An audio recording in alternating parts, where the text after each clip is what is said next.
Gentleman ID থেকে আপনি জানতে চেয়েছেন মুসলিম ছেলে মেয়েদের লক্ষ্মী ছেলে বা লক্ষ্মী মেয়ে বলা যাবে কি না।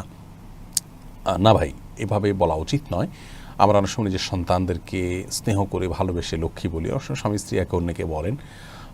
লক্ষ্মী বলা উচিত এই জন্য নয় যে হিন্দুদের একটি ধর্মীয় বিশ্বাস হলো তারা একজন দেবীকে লক্ষ্মী বলে তারা সম্বোধন করেন, ডাকেন, বিশ্বাস করেন। তারা মনে করেন যে সৌভাগ্য, ধন, ঐশ্বর্য এগুলোর অধিষ্ঠাত্রী হলেন সেই দেবী। তো সেই জায়গা থেকে তাকে লক্ষ্মী বলা হয়, ভালো লক্ষণ তিনি বহন করেন। তো নিজের সন্তানকে বা প্রিয় কোনো মানুষকে যদি আপনি লক্ষ্মী বলেন, কেমন যেন আপনি সেই বিশ্বাসকে স্মরণ করে তাকেও ভালো লক্ষণ বহনকারী ওই দেবীর মতো, যদি আপনি এরকম মনে করে করছেন না, কিন্তু তার সাথে সাদৃশ্য হচ্ছে, সে বিশ্বাসের সাথে কিছু দিক থেকে বাহ্যিকভাবে হলেও মিলে যাচ্ছে। আর শিরক এবং মুশরিকের বিশ্বাসের সাথে বাহ্যিকভাবেও সাদৃশ্য হয় এমন কোনো কাজ একজন মুসলমানের করা উচিত নয়।